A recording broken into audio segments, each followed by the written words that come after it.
The day after we buried my husband, they packed my bags and put me in a home, their faces masks of loving concern. They thought they were securing their inheritance.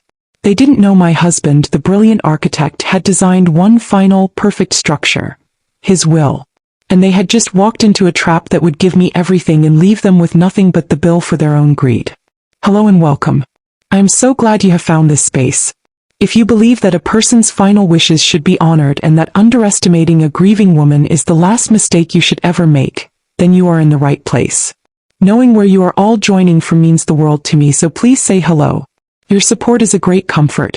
Please let me know where you're watching from. Now let me tell you about my husband's last will and testament, and the day my children learned its true meaning. The day we buried my husband, Marcus Covington Sr., the sun over Oak Bluffs was a pale, watery thing, as if the sky itself were weeping.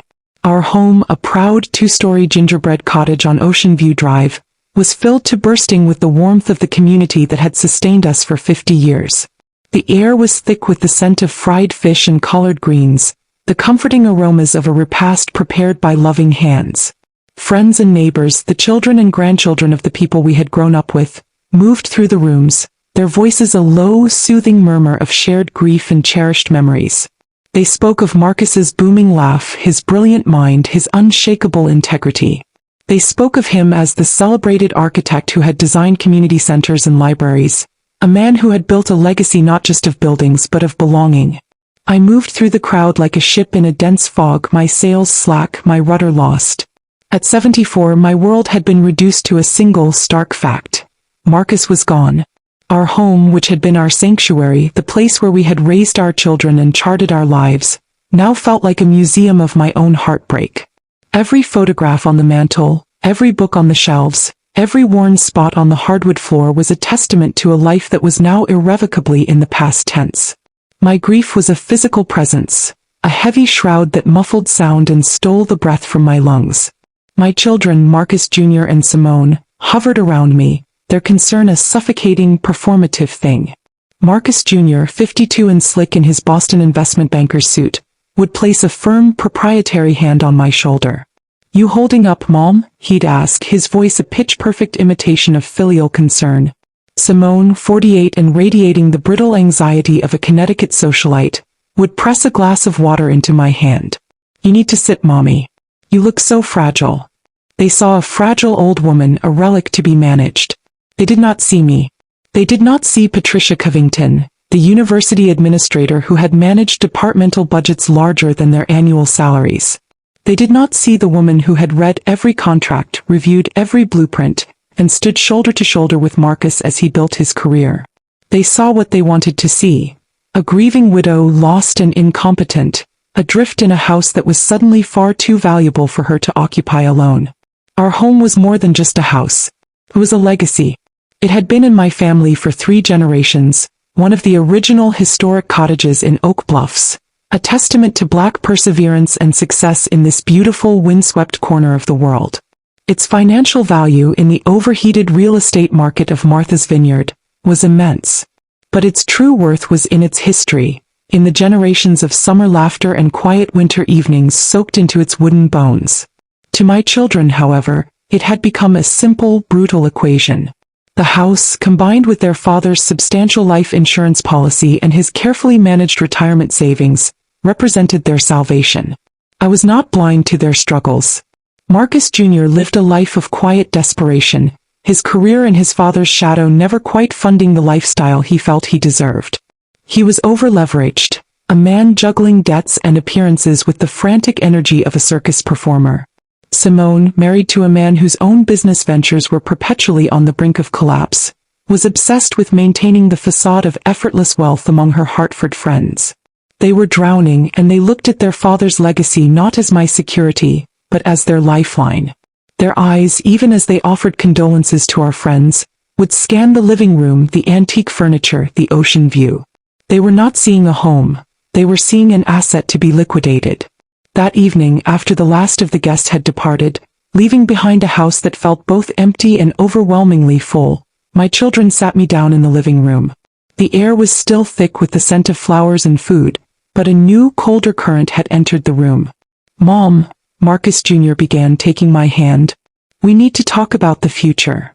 Simone sat on the ottoman at my feet, her expression one of deep, rehearsed solemnity.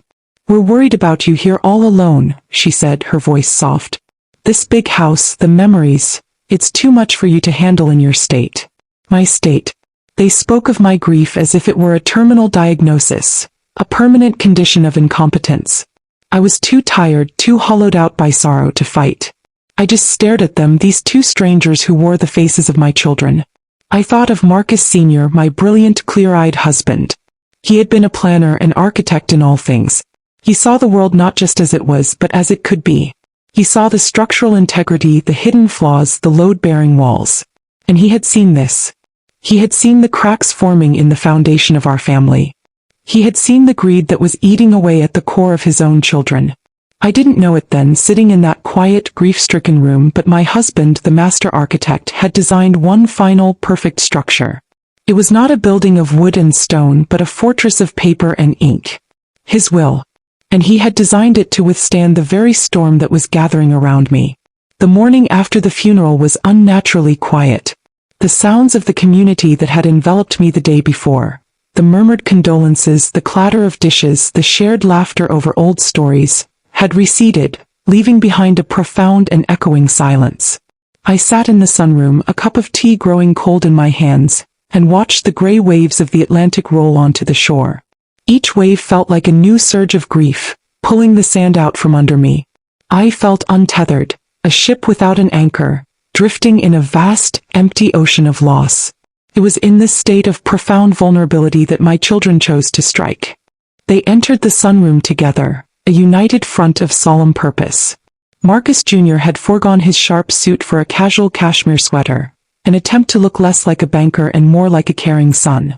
Simone wore a simple black dress, her face scrubbed of makeup, her expression one of deep, sorrowful concern. It was a masterful performance, and I was to be its sole audience. "Mom," Marcus Jr. began, his voice a low, gentle murmur. He pulled a chair close, sitting beside me while Simone knelt on the floor, taking my free hand in hers. Her hands were cold. "We were up all night talking," he continued. "Worrying about you. We just can't bear the thought of you here all alone," Simone chimed in, her voice catching with a practiced tremor. "In this big house with Dad's memory in every room. It's not healthy. It's an overwhelming burden for you right now." Burden. The word hung in the air between us. My home, my sanctuary, the place where I had raised them, was now a burden. My grief, my private and sacred sorrow, was a condition to be managed. They spoke in soothing, circular tones, their words weaving a net of loving concern around me. They spoke of my fragile state, of the dangers of being isolated, of the need for me to be in a place where I could be cared for and unburdened. It was Simone who produced the brochure. It was glossy and expensive, the cover featuring a smiling, silver-haired couple walking on a pristine beach. "Seaside Serenity," the elegant script read. "A luxury senior living experience." She opened it to a centerfold of beautifully appointed rooms, a 5-star dining menu, and a list of enriching activities. "We found a wonderful place for you, Mom," she said, her voice bright with false enthusiasm. "It's on the mainland, so we can visit all the time. There are doctors on call, gourmet meals, other people your age. It's time for you to rest. Let us handle everything." "Handle what?" I asked, my own voice sounding faint and distant to my ears. "The house, the bills, the estate," Marcus Jr. said smoothly.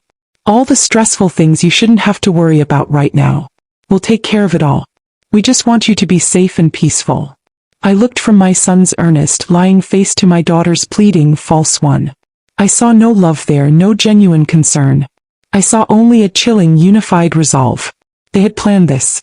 They had likely been planning it for months, waiting for their father's death to set their scheme in motion. The brochure was not a spontaneous idea. It was a prop in a well-rehearsed play. In that moment, I felt a weariness so profound it was like a physical weight pressing me down into my chair. The energy required to fight them, to argue, to defend myself was simply not there. The shroud of grief was too thick, too heavy. What did it matter where I was? My home was no longer a home without Marcus. My life was no longer a life. A part of me, a small, exhausted part, just wanted the quiet. I wanted the noise of their concern, the pressure of their intentions to just go away. My silence, my lack of resistance, was the signal they had been waiting for. They took it not as a symptom of my profound sorrow, but as a confirmation of my incompetence. Their faces relaxed into expressions of triumphant relief.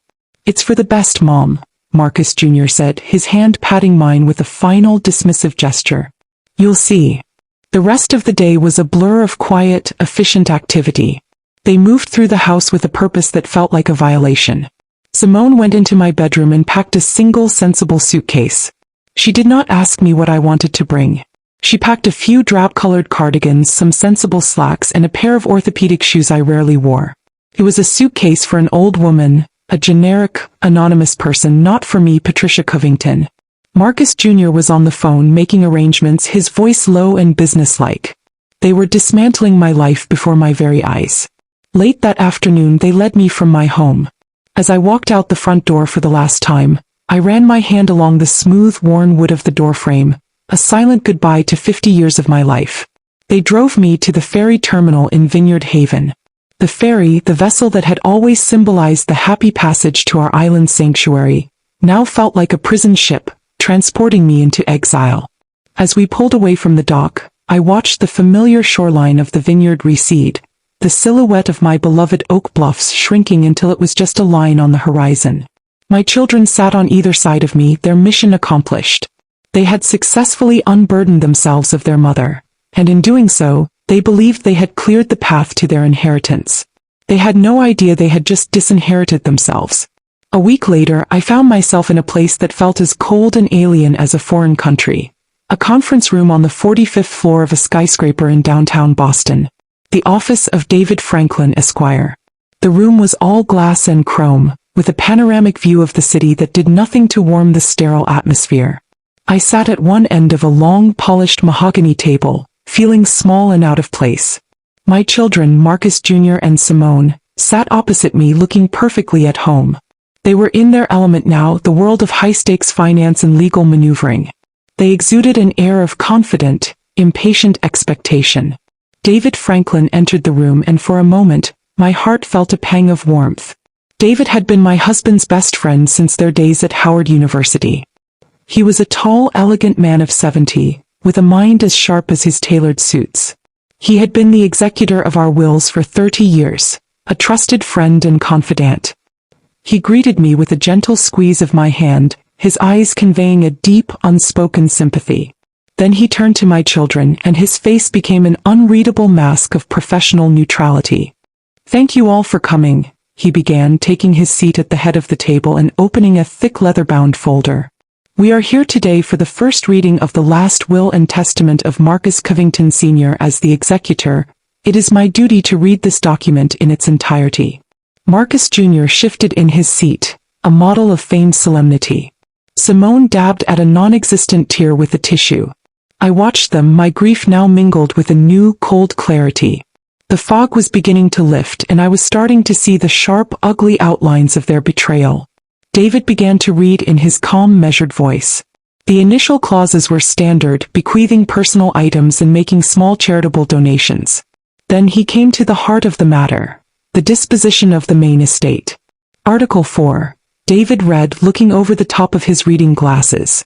"All the rest, residue and remainder of my estate, both real and personal, of whatsoever kind and wheresoever situated, including but not limited to my real property located at 14 Ocean View Drive, Oak Bluffs, Massachusetts, the full proceeds of all my life insurance policies, and the full balance of all my retirement and investment accounts, I give, devise, and bequeath as follows."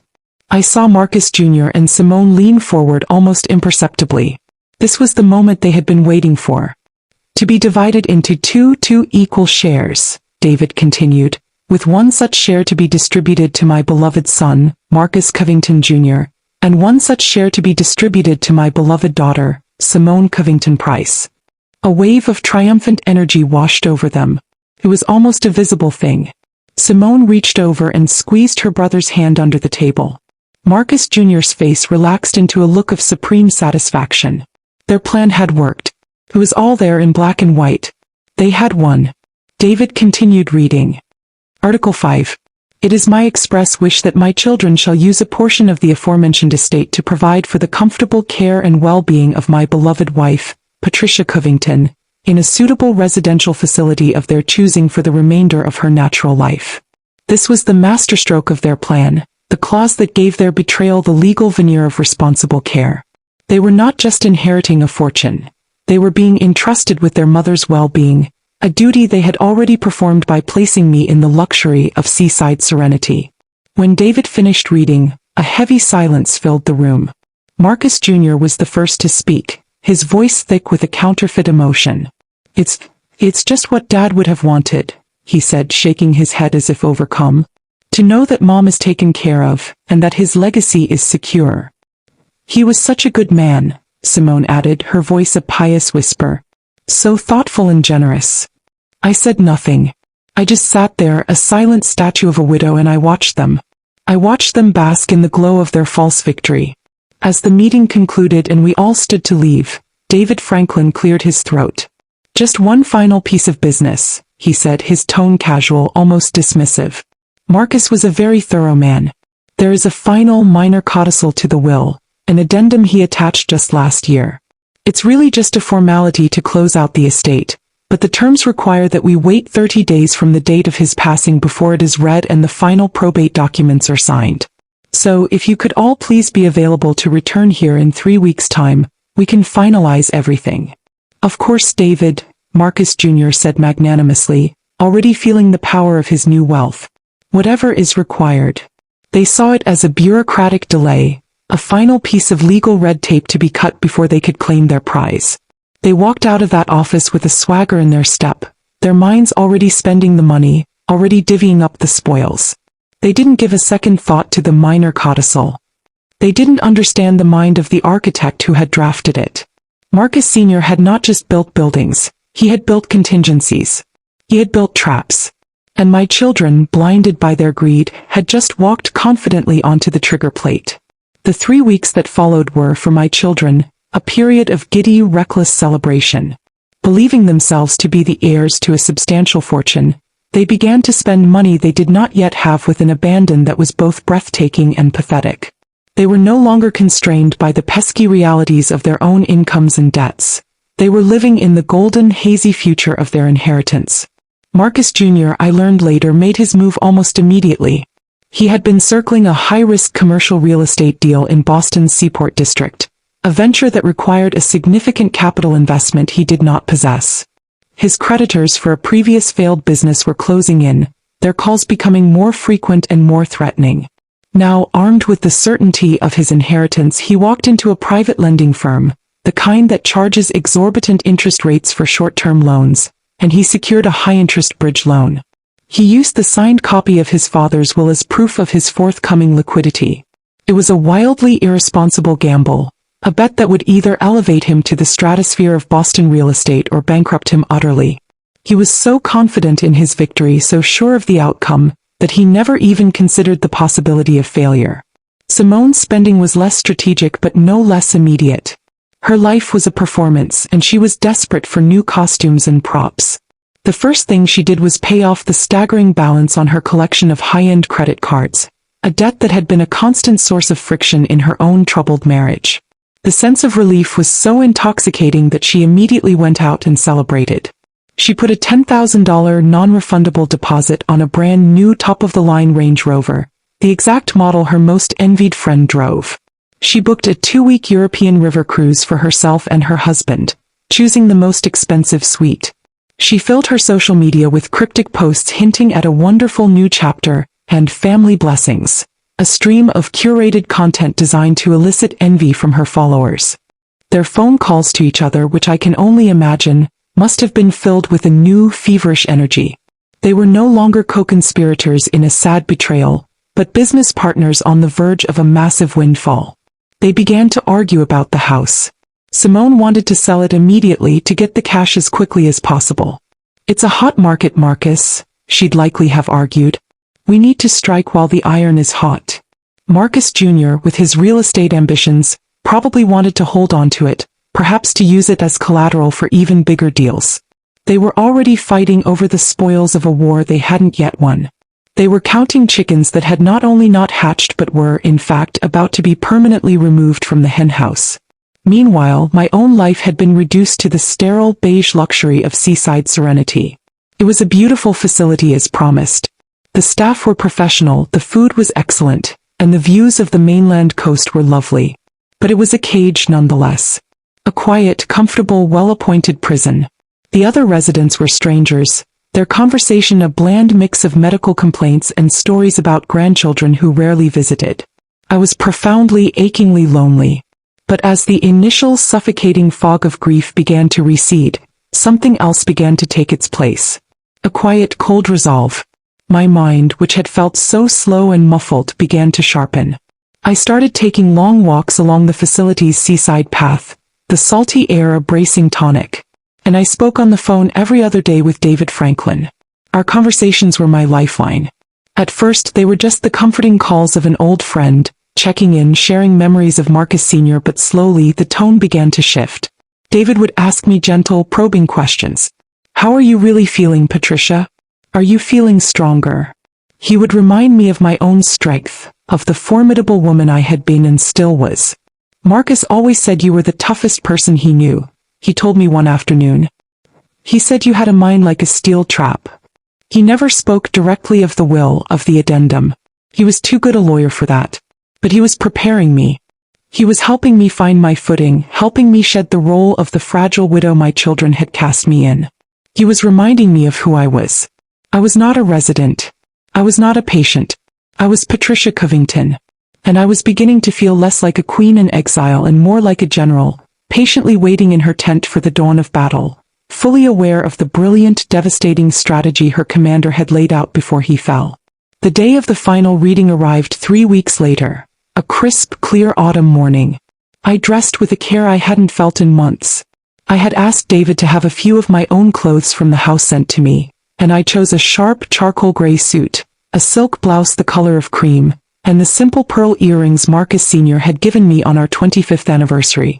As I looked at my reflection in the mirror of my room at Seaside Serenity, I saw not the fragile, grieving woman who had arrived there, but a woman I recognized. There were new lines on my face, a permanent sadness in my eyes, but there was also a familiar glint of steel. I took a car service to Boston, arriving at David Franklin's office a full 15 minutes early. When my children walked in, their reaction was my first small victory. They stopped short in the doorway, their expressions of bored impatience faltering. They had expected to see their fragile mother, perhaps brought in by a nurse's aide. They did not expect to see me, looking poised, powerful, and entirely self-possessed, already seated at the conference table. "Mom," Marcus Jr. stammered, recovering quickly. "You're looking well." "I am well, thank you, Marcus," I replied, my voice even and cool. They took their seats, a new, uneasy tension in the air. The swagger they had possessed at the last meeting was gone, replaced by a brittle defensiveness. They were annoyed by this formality, this unnecessary delay, and my presence seemed to have unsettled them. David entered the room carrying a single slim envelope. He dispensed with the pleasantries. "Good morning," he said, his eyes scanning the three of us. "As you know, we are here to finalize the probate process and address the final addendum to Marcus's will. It will not take long." He sat down, put on his reading glasses, and slit open the envelope with a silver letter opener.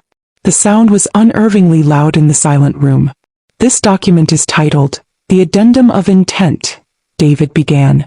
"It was signed and notarized by Marcus on the 3rd of May of last year, and its terms are legally binding and irrevocable." He looked up, first at me with a flicker of supportive warmth and then at my children with an expression of pure, unadulterated neutrality. "The addendum reads as follows," he said, his voice a calm, steady instrument of fate. "Article 1. This addendum is to be considered a codicil to my last will and testament and is enacted only if, within the first 30 days following the date of my death, my beloved wife, Patricia Covington, ceases to reside in our family home located at 14 Ocean View Drive, Oak Bluffs, Massachusetts." He paused, letting the words sink in. I watched my children. Simone's brow furrowed in confusion. She didn't understand the implication. But Marcus Jr., the investment banker, the man of contracts and clauses, understood immediately. I saw the blood drain from his face. His confident posture collapsed as if his spine had suddenly dissolved. He knew. David continued, his voice unwavering. For the purposes of this clause, ceases to reside shall be defined as her removal from the property to any other form of permanent or long-term residence, for any reason other than a medical necessity that has been personally certified in writing by her primary care physician, Dr. Imani Jordan of Martha's Vineyard Hospital. He had named my doctor. My brilliant, meticulous husband had named my specific doctor. He had left no loopholes, no room for misinterpretation. He had anticipated their every move. Simone finally caught up.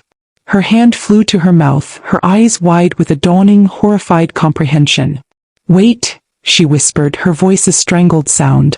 "What does that mean?" David looked at her, his expression still perfectly neutral, but his eyes were cold as ice. "It means, Miss Covington Price," he said, "that the condition has been met." The silence in the room was absolute. It was the silence of a trap being sprung, the terrible still moment after the steel jaws have snapped shut. My children were caught, and they were just beginning to realize the extent of the damage. They had walked into the beautiful, intricate structure their father had designed, and they had just learned that the exits were all sealed. The silence in that conference room was a living entity, thick with the dawning horror of my children's self-inflicted ruin. Marcus Jr. looked as if he had been punched in the gut, all the air and arrogance knocked out of him. Simone was pale, her eyes darting between David and me, her mind frantically trying to find an escape route where there was none. David Franklin, a man who had been a pallbearer at my husband's funeral, now became the dispassionate executor of his final brilliant act of justice.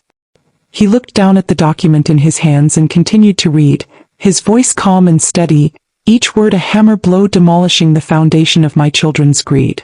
Article 2, he read.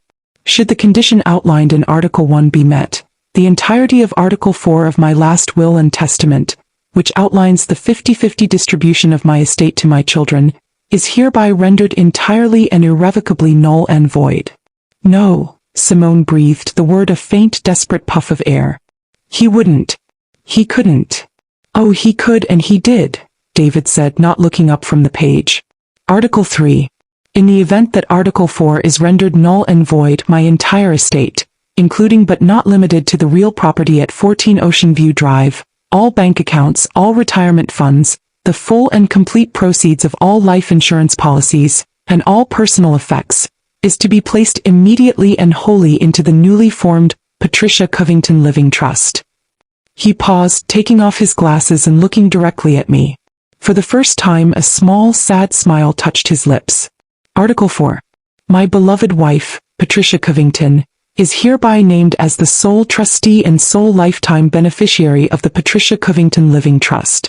She is to have complete, sole, and unrestricted control to manage, spend, sell, or otherwise dispose of any and all assets of the trust as she alone sees fit for the remainder of her natural life, without interference or oversight from any other party. It was a declaration of my absolute sovereignty. My husband had not just protected me, he had empowered me completely. He had handed me the keys to the kingdom my children had tried to steal. Marcus Jr. finally found his voice. It was a hoarse, strangled croak. And after she's gone? What happens then? He demanded, his eyes wild with a desperate last-ditch hope that some small scrap might still be left for them. David put his glasses back on and read the final, devastating sentence of my husband's design. Article 5. Upon the passing of my wife, Patricia, any and all remaining assets in the trust in their entirety will be donated to establish the Marcus Covington Senior Memorial Scholarship for architecture students at Howard University, our beloved alma mater. Checkmate. The trap had not just sprung, it had vaporized their inheritance. They got nothing. Not a dime. Not a single splinter from the floorboards of the house they had so eagerly planned to sell. The full weight of their actions crashed down on them in that moment. It wasn't just the loss of the inheritance. It was the sudden, terrifying realization of the debts they had so recklessly incurred. The high-interest bridge loan Marcus Jr. had taken out, with no inheritance to pay it back, would now surely ruin him. The credit card Simone had paid off, the non-refundable deposit on the car. It was all built on a foundation of sand that had just been washed away by the tide of their own greed. Simone began to weep, Not the delicate, performative tears of before, but ugly, racking sobs of pure, selfish loss.